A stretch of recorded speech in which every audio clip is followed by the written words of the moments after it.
Chapter 54 of Pride and Prejudice by Jane Austen. Pride and Prejudice by Jane Austen. Chapter 54.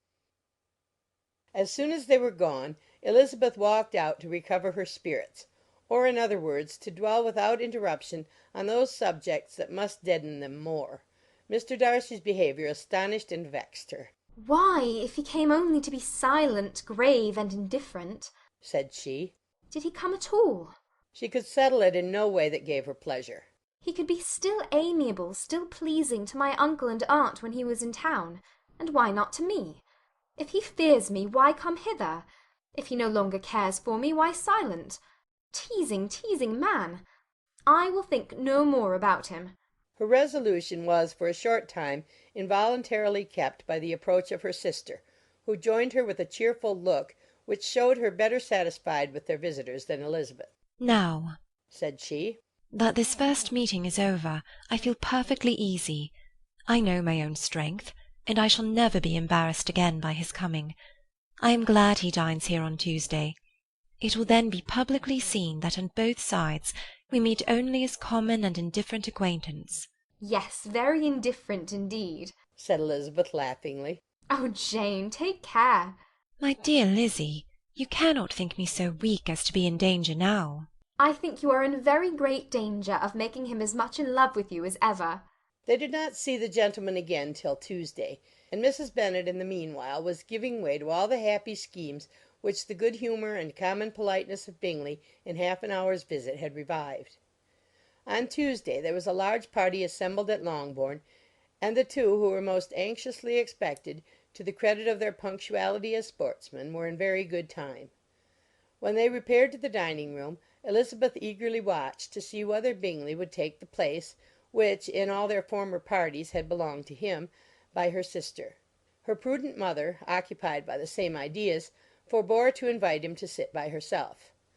On entering the room he seemed to hesitate, but Jane happened to look round and happened to smile. It was decided. He placed himself by her. Elizabeth, with a triumphant sensation, looked towards his friend. He bore it with noble indifference, and she would have imagined that Bingley had received his sanction to be happy, had she not seen his eyes likewise turned towards Mr. Darcy with an expression of half-laughing alarm.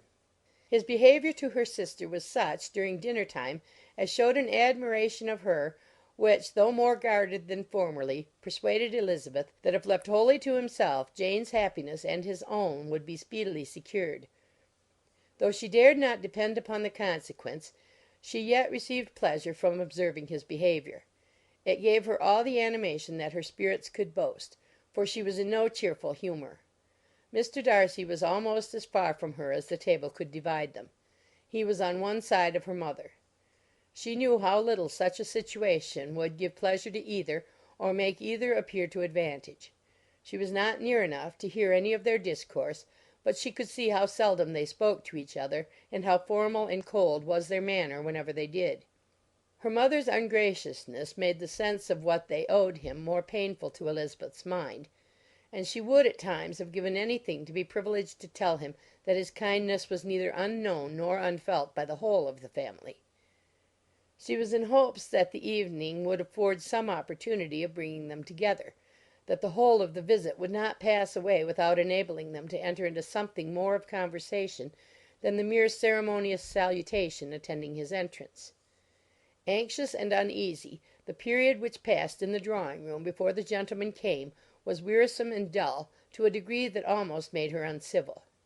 She looked forward to their entrance as the point on which all her chance of pleasure for the evening must depend. "If he does not come to me then," said she, "I shall give him up for ever." The gentleman came, and she thought he looked as if he would have answered her hopes. But alas! The ladies had crowded round the table where Miss Bennet was making tea, and Elizabeth pouring out the coffee, in so close a confederacy that there was not a single vacancy near her which would admit of a chair; and on the gentleman's approaching, one of the girls moved closer to her than ever, and said, in a whisper, "The men shan't come and part us. I am determined. We want none of them, do we?" Darcy had walked away to another part of the room. She followed him with her eyes, envied every one to whom he spoke, had scarcely patience enough to help anybody to coffee, and then was enraged against herself for being so silly. A man who has once been refused. How could I ever be foolish enough to expect a renewal of his love? Is there one among the sex who would not protest against such a weakness as a second proposal to the same woman? There is no indignity so abhorrent to their feelings. She was a little revived, however, by his bringing back his coffee-cup himself, and she seized the opportunity of saying, Is your sister at Pemberley still? Yes, she will remain there till Christmas. And quite alone?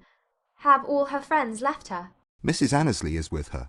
The others have been gone on to Scarborough these 3 weeks. She could think of nothing more to say, but if he wished to converse with her he might have better success. He stood by her, however, for some minutes in silence, and at last, on the young lady's whispering to Elizabeth again, he walked away. When the tea things were removed and the card tables placed, the ladies all rose, and Elizabeth was then hoping to be soon joined by him, when all her views were overthrown by seeing him fall a victim to her mother's rapacity for whist-players, and in a few moments after seated with the rest of the party. She now lost every expectation of pleasure.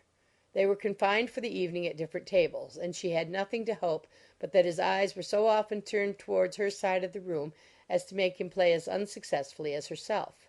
Mrs. Bennet had designed to keep the two Netherfield gentlemen to supper, but their carriage was unluckily ordered before any of the others, and she had no opportunity of detaining them. "Well, girls," said she, as soon as they were left to themselves, "what say you to the day? I think everything has passed off uncommonly well, I assure you. The dinner was as well dressed as any I ever saw. The venison was roasted to a turn, and everybody said they never saw so fat a haunch. The soup was 50 times better than what we had at the Lucases last week, and even Mr. Darcy acknowledged that the partridges were remarkably well done, and I suppose he has 2 or 3 French cooks at least. And, my dear Jane, I never saw you look in greater beauty. Mrs. Long said so too, for I asked her whether you did not. And what do you think she said besides? Ah, Mrs. Bennet, we shall have her at Netherfield at last. She did indeed. I do think Mrs. Long's as good a creature as ever lived, and her nieces are very pretty behaved girls, and not at all handsome. I like them prodigiously." Mrs. Bennet, in short, was in very great spirits. She had seen enough of Bingley's behaviour to Jane to be convinced that she would get him at last, and her expectations of advantage to her family, when in a happy humour, were so far beyond reason that she was quite disappointed at not seeing him there again the next day to make his proposals. "It has been a very agreeable day," said Miss Bennet to Elizabeth. "The party seemed so well selected, so suitable one with the other. I hope we may often meet again." Elizabeth smiled. "Lizzie, you must not do so. You must not suspect me. It mortifies me. I assure you that I have now learnt to enjoy his conversation as an agreeable and sensible young man, without having a wish beyond it. I am perfectly satisfied, from what his manners now are, that he never had any design of engaging my affection. It is only that he is blessed with greater sweetness of address, and a stronger desire of generally pleasing than any other man." You are very cruel, said her sister. You will not let me smile, and are provoking me to it every moment. How hard it is in some cases to be believed. And how impossible in others. But why should you wish to persuade me that I feel more than I acknowledge? That is a question which I hardly know how to answer. We all love to instruct, though we can teach only what is not worth knowing. Forgive me. And if you persist in indifference, do not make me your confidant. End of chapter 54.